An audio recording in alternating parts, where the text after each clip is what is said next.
Okay, welcome to today's webinar for students interested in applying to UB's early childhood and childhood programs. Let me just get my PowerPoint going here.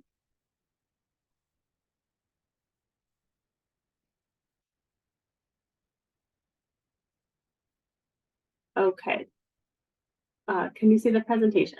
Yes, it's perfect. Okay, so I have, I think, 10 slides. I'm not planning to talk for a whole hour. I'd be grateful for questions throughout, or we can talk at the end. And I want to thank Renad, Duby, and Ryan for their support in putting together these slides. So today I'm going to talk briefly about the, at this point, it's really one program that's the most popular. And I think that most students are interested in who would be watching this webinar. I'm going to highlight some of our faculty. I have some advice about applying that overviews what's on the website, but adds some information that is not on the website. We can talk about undergraduate courses and majors. I have a slide with important acronyms. Should you apply and be accepted and land at UB, at the beginning, you're going to be swimming in acronyms. So this will be your first little dip into that pool. And I want to close with why you should join us here and some unique and really cool things about the program here. And whether you're present or watching after the fact, we really appreciate your time in joining this session. Students are why we do what we do. And I personally feel like teaching is a calling, and it's a privilege to be part of the path when someone chooses that calling. It's sacred work. So the program that I want to talk most about, because this is where most of our students enter the early childhood and childhood program, which will lead to the ability to become certified to teach anywhere from infants to grade 6. And this program, the 48 credit version, is currently under review by the state, but we're expecting this approval to be official by spring, at which point some of these details would be up on the website, but they're not on the website currently, which makes this webinar even more important. So I'm going to talk a little bit more later about what this 2-year program looks like, but if you should enter the program in the fall, you're going to focus in the first year on coursework. There'll be an internship at the Early Childhood Research Center preschool that's part of the Graduate School of Education at UB. Your entire second year will involve a residency, which I again will talk about later. But the big takeaway looking at this is that while you will be engaged in coursework in the second year, you're going to be doing you'll be placed in a classroom for the full academic year with a mentor teacher that you co-teach with. We also have the teacher performance assessment, which we are the format for that is a portfolio, which means that at the end of the program, you'll have a reflection that you do, and you go back and you draw significant assignments over the course of your study to demonstrate that you're ready to enter the classroom.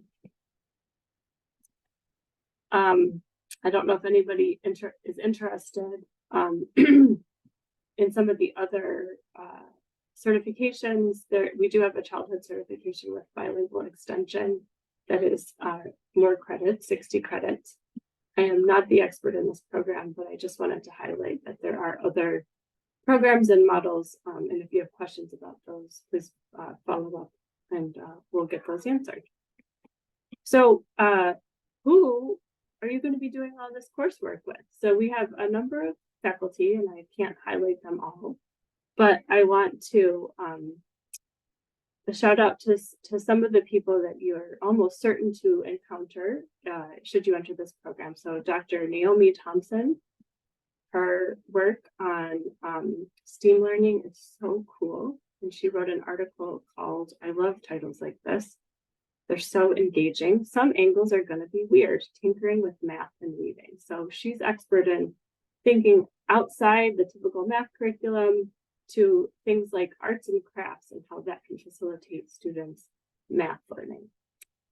Dr. Christina King is one of our clinical faculty members, which means she teaches quite a few courses for our program, including teaching diverse learners, LAI 511, and childhood literacy methods. I believe 511 is an option and 551 is required. I know I'm being recorded, but don't quote me on all the required requirements. Christina, I recently learned last month that she has made efforts to bring nationally recognized authors of color to read at BPIC schools. So she is doing really cool things. My friend, Dr. Kristen Cipollone, is teaching a course that I taught for years, Agencies and Services for Children. And she edited a book called The Power of Community Engaged Teacher Preparation. So we'll talk more about this later, but UP is very committed to partnerships with communities and preparing teachers that when they graduate are ready to work within communities. Finally, Michelle Brown, our amazing academic advisor, she's in the Office of Educator Preparation, and she works with our students on the nitty-gritty of scheduling courses and what can I take to fit this requirement and all those sorts of questions Michelle helps with. So again, lots of other people to get to know, but I just wanted to highlight some of these fabulous people. Okay, back to some of what you may find on the website. Standardized test scores are no longer required to apply. If you do take a test for another institution, you can have your scores sent and be considered as part of your application. Unofficial transcripts, undergraduate preparation. I have a slide about that next. There's 2 essays. I will also talk about those. And contact information for references. So letters are not required, but those would again be something that could be submitted if you would like to do that. I put this in bold in the very middle of the slide. We want to see that people are prepared to undertake the work that this program requires, but really what we're looking for is enthusiastic teachers who have very intentionally decided to pursue this profession. And I'll just say, having a close eye on many applications over the years since I came to UB in 2016, I love to hear about students' decision, because we have so many students who this wasn't necessarily the first thing they tried after college or the first thing they thought of. And we have a lot of students who actually thought about teaching for a long time, but they maybe didn't have family support for that career path, but they come back to it because they realize this is my calling, this is what I'm meant to do. So if that's your story and that's who we want, you can tell that story in your essays. And we do a holistic evaluation, which means that all the things that you submit to us are considered in your application. So just getting, the bilingual extension program does require letters to be submitted. So the essays, you're asked to write 2 statements. The first one I alluded to, which is how you came to apply to UB. How did you arrive at the decision? What's the importance of education as a profession? We're looking at for this third question, how have the experiences you've had in classroom or other learning settings shaped your choice of education as a profession? We're looking for evidence that applicants know what they're getting into, and it's often helpful to have some type of experience working with young children, whether after school program, summer program, if you are a long-term babysitter and you do learning activities with your children. There's a lot of different ways to demonstrate that. Maybe you haven't taught in front of a classroom of children yet, but you know what you're going for. And we would like to hear about sort of before, but also after, where do you see yourself in 5 or 10 years? And then how does teaching fit into your goals for yourself? Statement 2 is, I gave it this title, I should say. This is not on the website this way, but a reflection on teaching with cultural humility is what we ask for, and you're asked to respond to a specific prompt, which I'll share on the next slide. But just a couple other comments about this.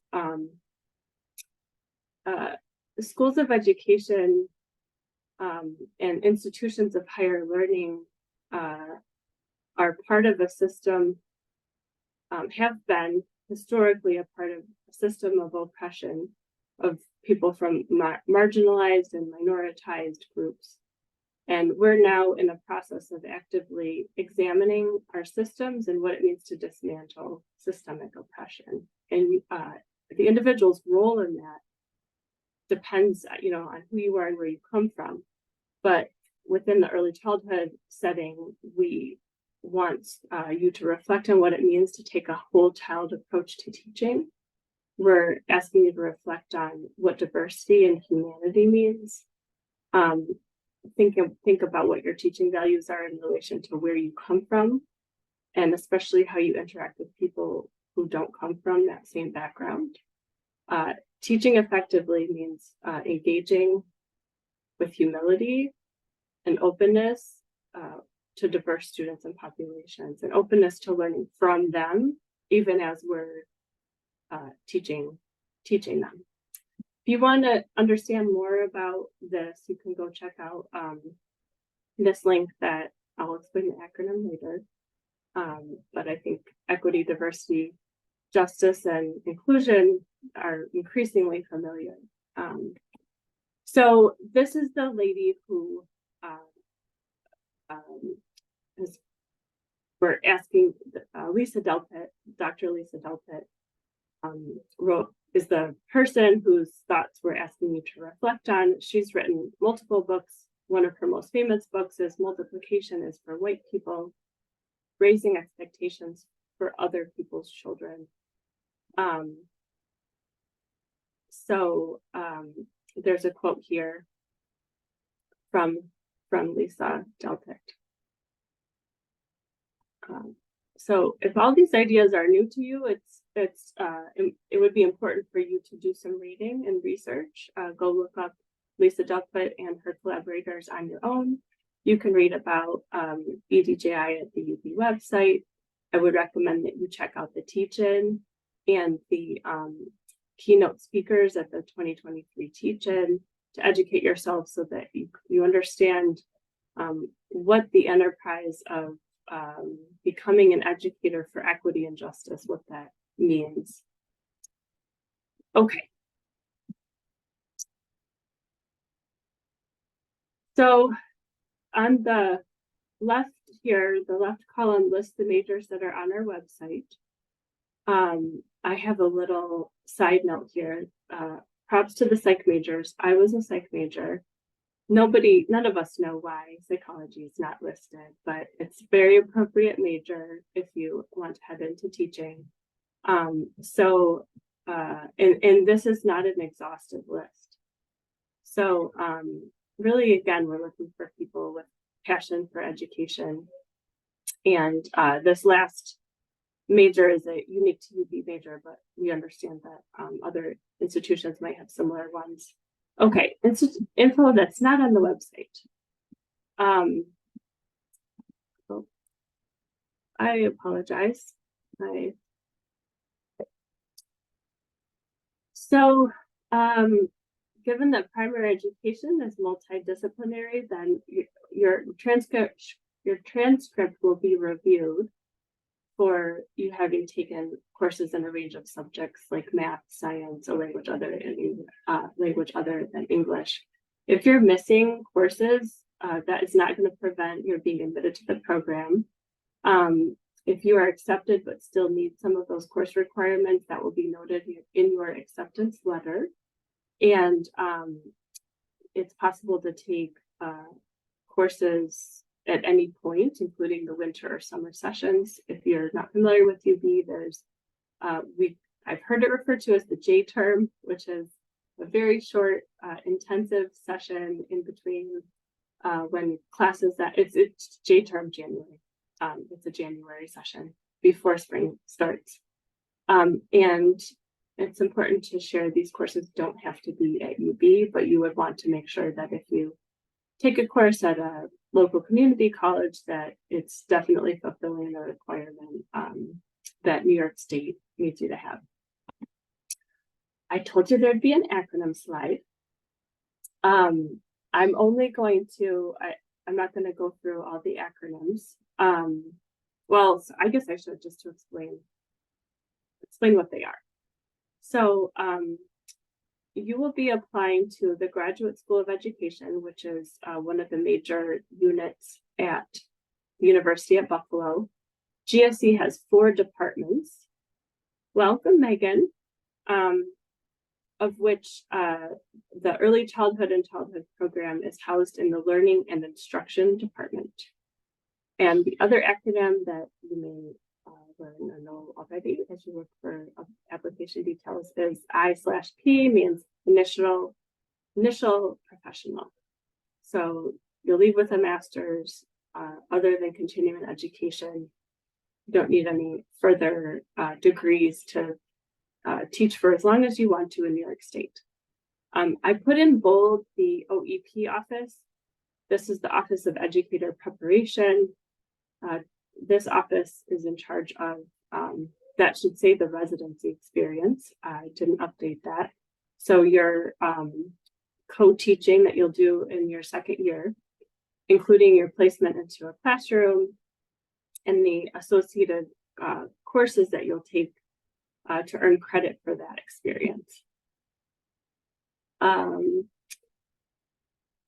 You're applying to earn an EdM, a Master's in Education, and there's some other programs that lead to the Master's, including the UB Teach. I don't know if we're using the UBTR acronym anymore, but that's the TR part stands for Teacher Residency. EDJI, Equity, Diversity, Justice, and Inclusion. DEI is another common acronym. GRE, MAT, the DASA is the Dignity for All Students Act, which is a requirement before certification. I believe it's a short module, but we'd have to get follow-up details on that. It is not something you have to take as a full course at UB, but it is very important and required by you by New York State.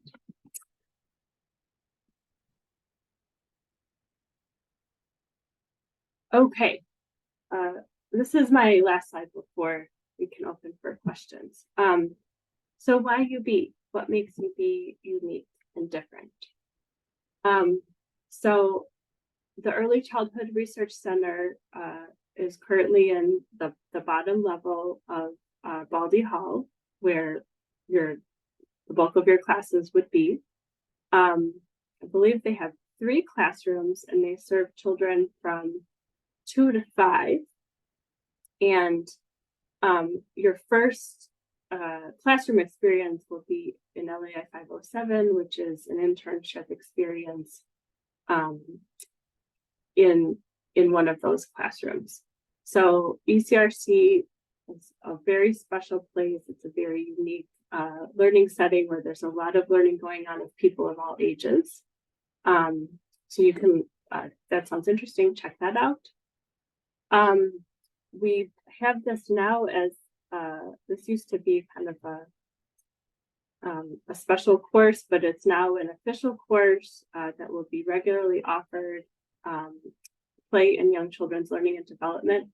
And because of the close relationship UB has with Fisher-Price, in this course you can be part of watching and systematically understanding how children beta test new toys. And then finally, just a little bit more about the teacher residency program. So the traditional model at the end of coursework for students entering a teacher education program is to be in a classroom for less than a semester. And that's often referred to student teaching. As you might imagine, a lot goes on in a whole school year that's not really captured in a semester. So UB has moved to the residency model for all students seeking certification. And it's a co-teaching model, which means you're assigned to a mentor teacher. And we're working with mentor teachers to kind of give the UB students as much experience leading and designing lessons and as possible. So you'll be placed in a classroom for a full year. And you can go watch a video about it and read more about it. But it's pretty cool.